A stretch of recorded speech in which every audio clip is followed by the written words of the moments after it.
a Heroes Welcome podcast.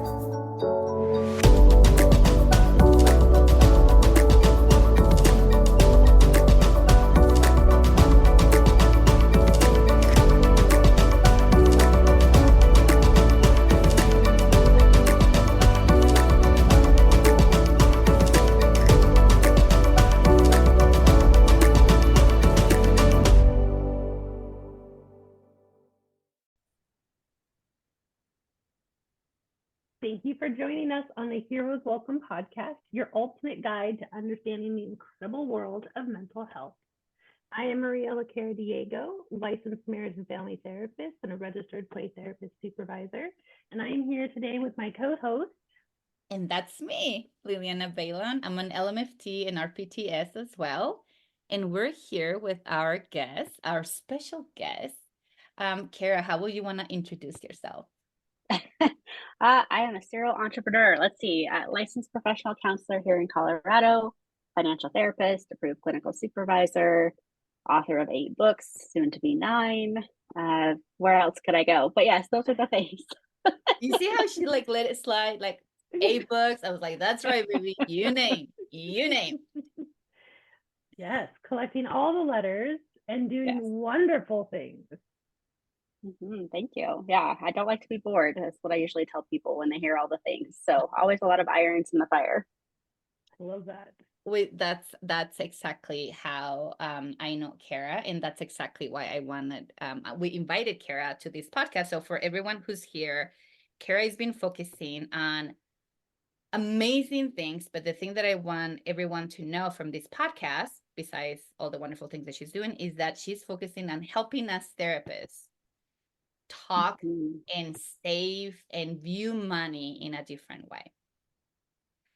So I'm trying. Someone needs to do it.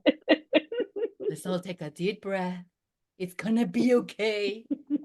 Khara, where will you want to start talking to our listeners in regards to money in our field? Yeah, I mean, I love the invitation to take a deep breath because, that is part playful and part legit. Of people go when we think about money. The running joke in financial therapy, there's about 100 of us now that are certified in the US. So it's a small subset of therapists. There are 2 home disciplines coming into that: mental health, of course, which is our folks. And then we've got financial planners on the other end of that. So fascinating different kinds of brains showing up in the space. But with 100 of us, the running joke is that we'd rather talk about our sex lives than our money lives. That's about right. So when you're like, take a breath, it's because we go, and therapists are absolutely part of that camp, right? So when I started my journey to become a financial therapist, I had to do my own work. And what I learned is that 70% of mental health folks have avoidance with money. So if they're even listening to your podcast right now, this is progress because no one wants to think about it. No one wants to talk about it. And here we are talking about it, which I love. Wow, 70%. 70%. I mean, that feels right. That sounds accurate. I think, Liliana and I have talked before about how our programs woefully unprepare us for the real life aspects of our career and finances, right? We start in debt. Most of us trying even just through grad school, let alone internships and licensure processing. So yeah, the idea of talking about money feels very yuck, but it shouldn't, is what I'm hearing. It shouldn't feel yucky. Yeah. I mean, if we continue to live in the yuck, for lack of a better way to put it, it causes us to have behaviors around money that don't serve us, right? So if I'm truly avoiding, I might have a behavior like not checking my bank accounts or not knowing how much I'm spending, not knowing how much I'm making. As a small business owner, which all private practice clinicians are, even though we don't have that training a lot of times or that mentality, we still have to know what's going on with our business to feel like we're doing a good job. Right before coming on with you both, I saw a report that came out. They surveyed a bunch of therapists in the area of the US, and it said 89% were making under $100,000 in their business after expenses, and 85 of them had over $100,000 in debt when it came to student loans. So just those numbers are hit to the heart for a lot of us. And if we're not working on our money story, which is what financial therapy is all about, we can't really model that for clients or hold that for clients when they're doing their own work around debt or shame or anxiety. So I really do believe we have to do this work first. I love that money story.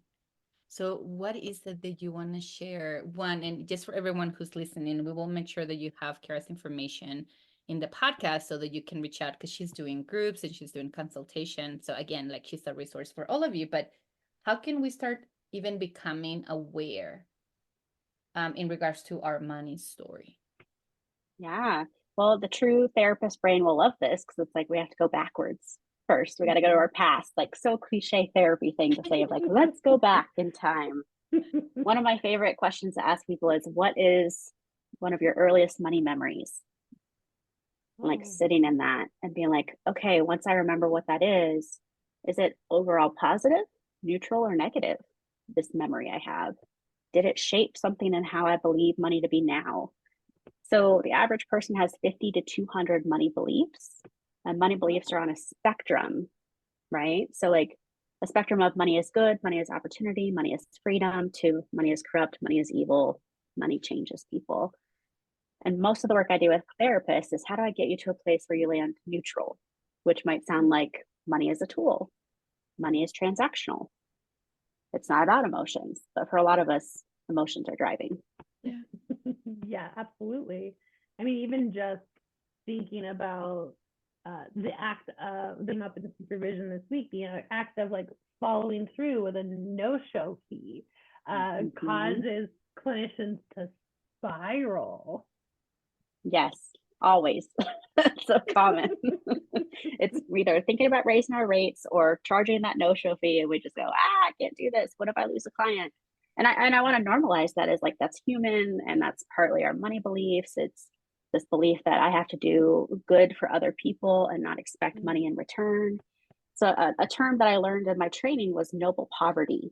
I want to see how that lands for you both. Noble poverty. I think that's exactly the mentality where our mental health field, in a way, has captured what we do. For a long time, I became aware, and this was with a conversation with a colleague, and she said it. She made this reflection to me, which was, when our field started, it was mainly with white people who work at universities who were giving back. And now the majority of the people are people who are working to make a living and wants to give back, want to make a difference. So when we go to noble poverty, like, it is our field, and especially systems, I believe, and tell me, both of you, like, what you think about. But when I think about my master's program, and I think about the way that they told me that this career that I was choosing was a noble career, was for me to serve a population and for me not to focus on money, was sustaining that idea. Scarcity. Absolutely. Yeah, so much there. I mean, this is prevalent in grad school. So sometimes when I just have people start their financial therapy work, they think about that. They have this aha moment of, oh, grad school said I'm not worth my salt if I don't do this for free, or have a sliding scale, or have a reduced rate, or how my professor might respond if I'm like, I'm going to charge 180 an hour right out of school, which, like, we all have some reactions to that, if I'm being honest, even now. But like, there's something about that that's being reinforced, and it's like, you shouldn't be in it for the money. There's a belief for you, but you shouldn't be in it for the money. And just watch what happens when people say, I believe you should earn a good living and can help people. Power of and. But there's so much there to unpack first. Yeah, absolutely. I mean, we're for many, many programs, especially where I'm at, we take interns. They are free internships, right? We have programs that refuse to allow sites to pay, right? So they are mandated to give 1,000 clinical hours for free. So I feel like they're setting us up from the beginning to undervalue, to feel gross about charging. And we're talking about grad students who don't have money, and most of them, if they have jobs, can't work full time while doing their internship. Right. And so I've worked with a couple different institutions at this stage of my career. But in one in particular, they said the exact same thing, and they looked at students specifically. They were telling this to a student of color, and I was like, whoa, whoa, whoa! Like I had to like have a private conversation. But they looked at them and said, "You're not allowed to work while you're in this program. You are a full-time student. And you're not allowed to work." And I pulled them aside and I was like, "You cannot say that. One, because you're a program and you're not dictating their life. But two, many of these students have to work regardless of their background because of how expensive this program is. I mean, this program was like $75,000 a year, and they're like, you can't work and you can't have a paid internship." So absolutely, I feel some goosebumps as I'm telling you that, both because I get fired up of like, that was not something I got to question when I was in grad school, but this youngest generation of therapists is, and I love it. I love that they're setting some boundaries around, this is my time, this is my worth, this is what I will and won't do. And a lot of them have to work or want to work. Yeah, absolutely. Absolutely. And I think it also feeds into, you know, just the abysmal pay that is offered even right out of grad school, right? I think that just forces, you just spent all this time and money to get this degree, and you are only worth, $28,000 for a year.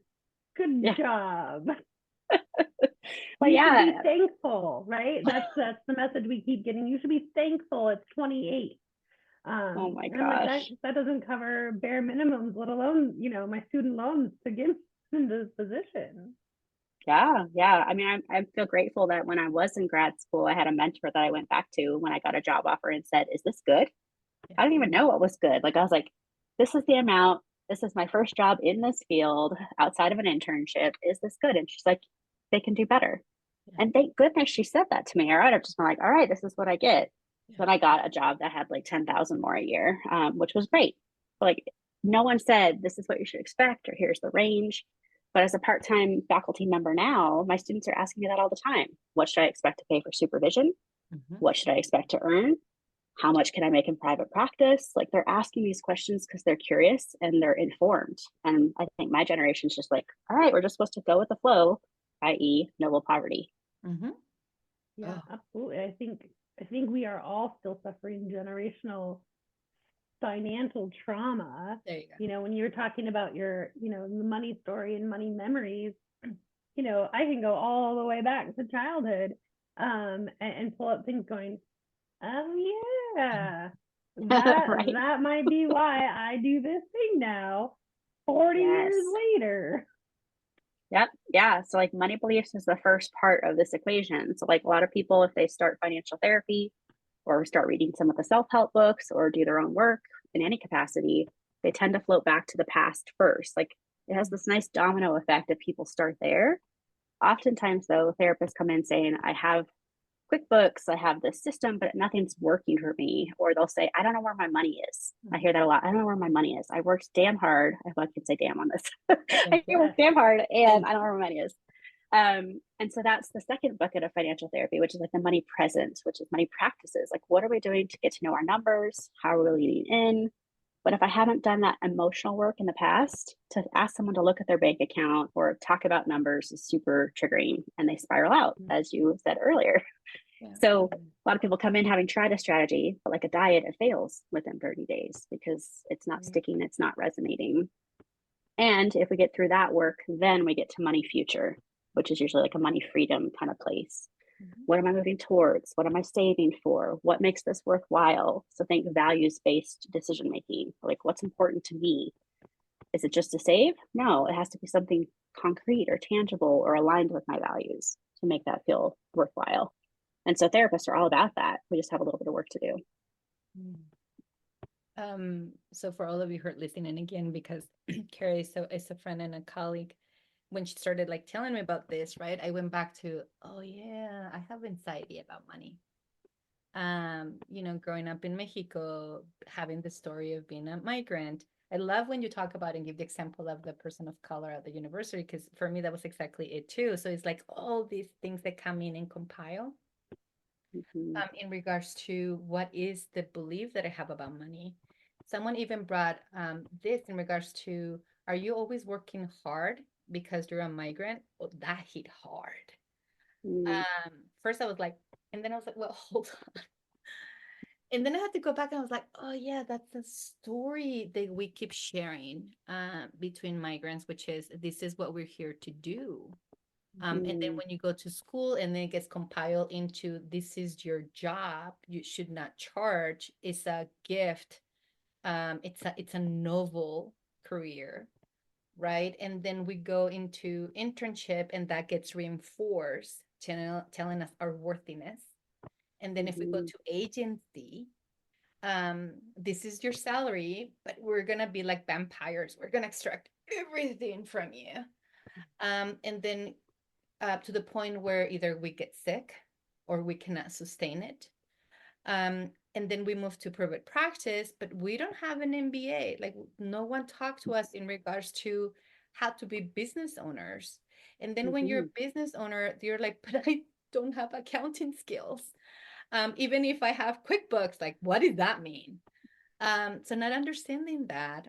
But I love from the beginning when you started talking with our group about this, that you started talking about, well, what is your belief system? I hated that question the same way that I hated the book Profit First. Um, Yeah. God, I despise that book. It gives me so much anxiety. Mhm, That I think we turned it into a book club. And even like that, we're like, hmm. um, and that's some of the books, right, that you have discussed before. But I love even today when we're talking about what is the money story, what is the belief systems that you have about it, what is the money practice, um, what are the values that you're focusing on, even if it's, I think you mhm. told me once, even if it's $5, Liliana, that you're putting away. That's it for me, by the way. Even if it's $5, even if you start here. And I was like, yeah, I can do $5. I guess I can skip Starbucks today. And that's a big ask for me, by the way.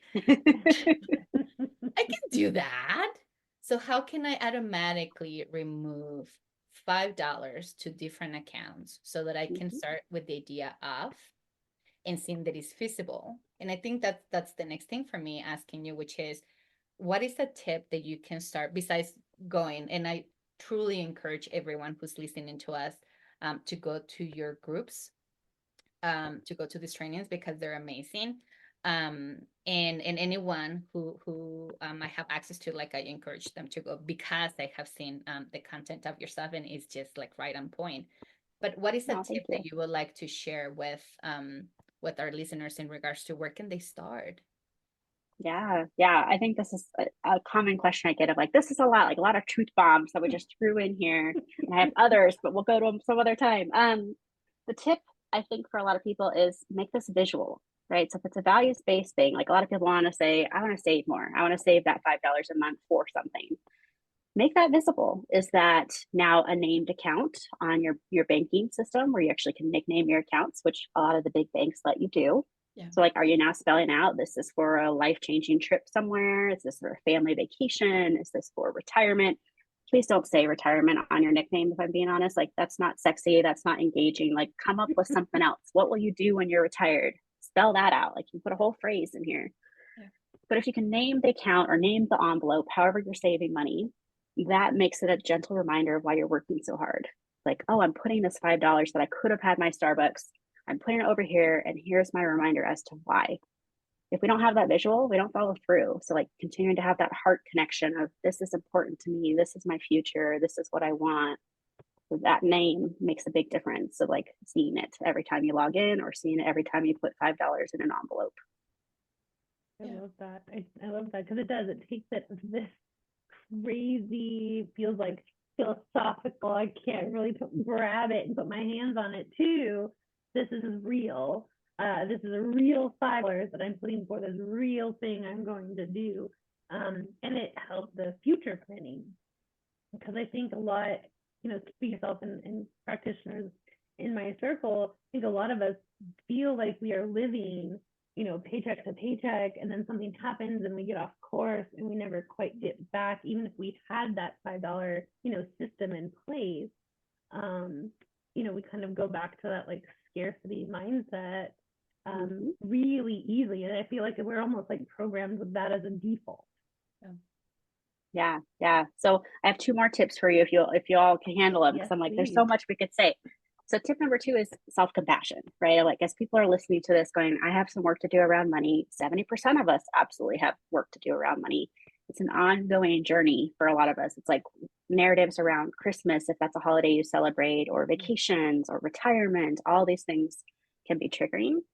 So self-compassion is important, as well as continuing to recognize that you're getting messages from your community and society at all times. So another truth bomb for listeners, if you grew up with Disney movies, you are more likely to have a negative narrative or belief about money, because think about who had the money in those movies. Who were they? People in power were evil. People in power were corrupt. Yes, they were the bad guys. So if you were raised on Disney movies, this blew my mind as an elder millennial or whatever the hell they call me now. If you were raised on these, you had messages constantly that told you that the people who had money were bad. The people who had money were corrupt. The people with money made bad choices. They could not be trusted. And you wonder why a lot of us don't want to hold on to money as mental health professionals, that we want to be good. We want to be seen as helpful. So now I can't hold on to money. I can't have wealth, because if I have wealth, I'm going to be like them. Boom. Oh my. I wish everyone can see Maria's face right now. So when I learned that, I was like, oh. If you've heard the other pieces, you know villains are my jam. And holy heck. Yeah, no, I need to go do a whole nother training on the messages in a whole different light. But yeah, absolutely. Absolutely. Yeah. So that one is something people can sit with, unpack, do a training around. But like for me, that was another light bulb. The third tip specifically, because we're talking to therapists, and I just put a video together that's coming out a little later, but have a PTO account if you're in private practice. Like have a paid time off account for yourself. And a lot of us who've come from community mental health or agencies, like that was wrapped into our benefits, so we didn't really have to think about it. But to Liliana, your point of like, we don't have an MBA, so this doesn't come naturally. We need to have a PTO account for mental health days, for vacations, for when our kid gets sick if we have children. This was life-changing for me in my own burnout recovery, when I was like, oh, I can take the trip that I need to take for time off, and I can pay myself while I'm gone. Because that was the double whammy for so many of us of like, okay, not only am I trying to go on a trip that costs money, I don't have any income for the week or 4 days or however long I'm gone to pay. Like I don't have any income coming in. I don't see clients that week. But if I have money set aside for the trip on my personal life, and then I have this PTO account on the business side, now I'm paying myself to go. And that changes everything on this burnout recovery. So everyone, PTO account, that is your homework from this podcast episode. Like from everything that you heard today, well, actually there's a lot of things. I know, it was a lot because I did. PTO, yeah, especially, right? Because we're talking about how can we help with these beliefs so that we can empower you.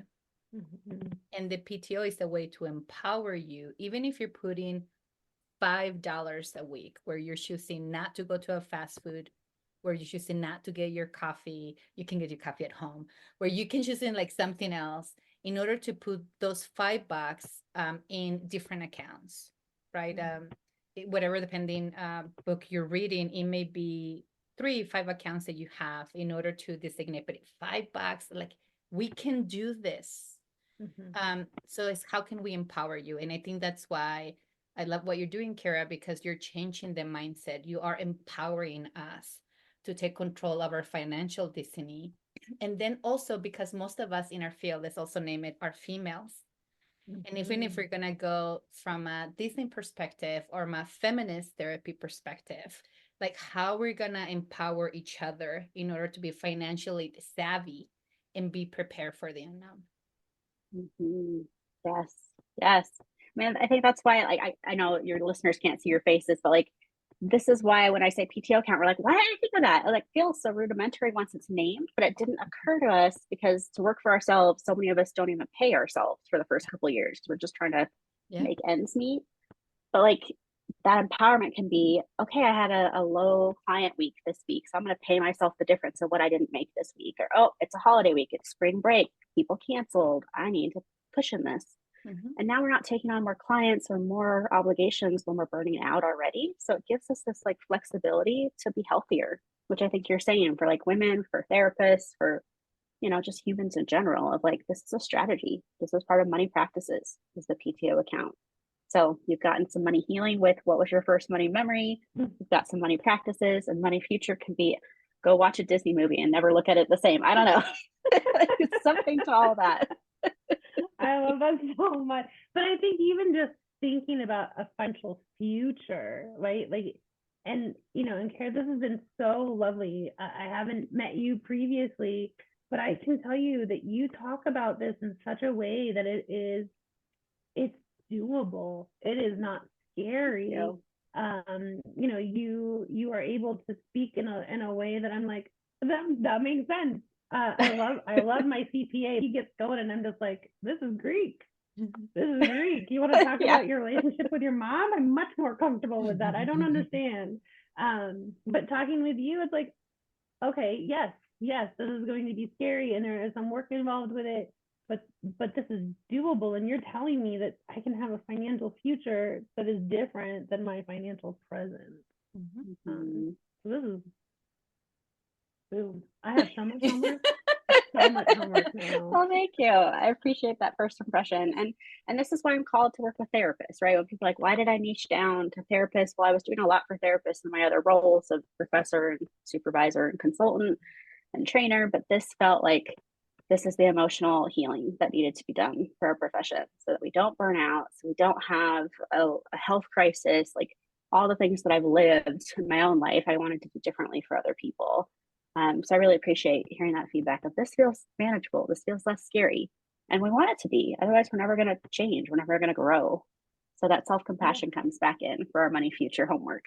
Self-compassion. Yeah, absolutely. Well, and even just knowing that there are people like you out there, that is not even a widely known fact. I am blessed that Liliana keeps introducing me to all these fantastic people that she is connected to.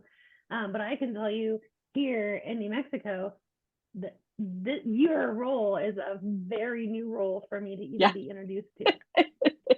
Yeah, I mean, that's the beauty of it is, when people are like, okay, I need to do this work, where do I get it done? Like, we can work anywhere. So like financial therapy is not the same as mental health therapy.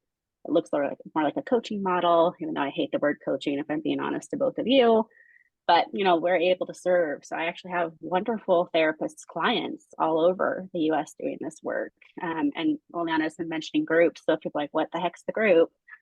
We have a Momentum and Money group. It's a 6-week online group that fellow private practice therapists come together and they work on 10 financial therapy tools. They work on it experientially, and then they get to take it back to client work if they want to.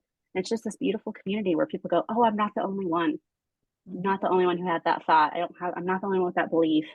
I'm not the only one struggling to pay myself or raise my rates. So I love doing those groups. They're very fulfilling for me. And the light bulbs, of multiple people at once is pretty enticing too. I love that you said the light bulbs, right? And for me, it's like, it's the empowerment that you're doing with them. It's a possibility because they had no template of how to, and you are providing a template. Like, this is one way.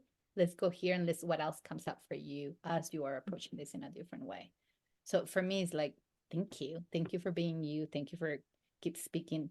I keep learning from you, and I'm very aware that I'm very privileged because I have access to you. But for me, it's like, how can I make sure that everyone knows about you? Every field, not just EMDR and play therapy, and not just Colorado, because in Colorado we're spoiled because we have you here.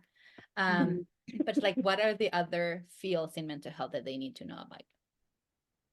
Thank you. I appreciate that. As we said, we can nerd out about this all day. It's like such an interesting topic that people aren't talking about. And now here we are. So thank you for having me to talk about it. I'm glad we could crack that open for people. That's right. We crack it open. I mean, that is really the purpose of our podcast. Liliana and I continue to have, we would have conversations in dark corners because we felt like, oh, nobody else is talking about this. This is taboo. We can't talk about this. And finally, she was like, we're going to talk about this and we're going to put it out so that other people can feel like we can talk about this. We're not alone. My takeaway is, Khara, you are single-handedly preventing burnout in our career field. And thank you. Thank you. Because there's not enough of us as it is. to go around, and watching clinicians just kind of flame and burn out because they have these money issues, they have all these fears. Yeah, so thank you. This is amazing. This is changing my own practice. You'll be getting lots of emails and phone calls from us. Because yeah, there, at least in my circle, there's no one quite like you doing what you're doing. Happy to help whoever's ready. Let's do it. We're gonna end up with that, like, let's do it. It's I was gonna say the day, but the podcast will not come on this day. But let's do it, people. It's not that scary. I promise. I'm just like this when you meet me in a group or one-on-one. Like, I mean, that's my job as a financial therapist, is to come at it with abundant compassion and zero judgment. That's what my mentor taught me. Like, this is a shame-filled experience, and people are scared to come into it. But once they meet me and see that I'm goofy and I'm human and I've been through it, and I've done my own work, and I've been through burnout, you're absolutely right, Maria. I really want people to not be burnt out. It's like the most awful experience in our field. I do not recommend. 0 out of 10 stars. Yeah, 0 So new stars. therapists and seasoned therapists. Seasoned therapists know what we're talking about. New therapists, like, it's not fun. Yeah, like, we don't want you to go there if we can help it, which is why I love that this youngest generation is asking these questions. That's where I feel privileged to be a professor, because they're like asking things that I was like, man, if I had asked that, my trajectory would have looked really different. But I'm so grateful that I've a lived experience to share with them, right? I can tell them things because I lived it. I can give them ideas because I lived it. So that is a gift too. Thank you. Well, folks, I hope you enjoy. Like, Maria and I were having, because, like, again, you cannot see us, but we're like laughing. We're like, minds are just going different ways. So please, again, I will add Khara's information. Please reach out to her. There's so many. Follow her on social media. She also drops a lot of, like, nuggets. And so it's really, really helpful. And then she also has a YouTube video channel. So there's a lot of videos there. So please reach out, and anything that you need, again, reach out to us and let us know how can we support you. In the meantime, thank you, Khara. You have no idea. We're gonna be watching Disney movies this weekend in a different way. Disney movies this weekend. Yep. Fair enough. Thank you for having me. I appreciate it. Until next time. Bye.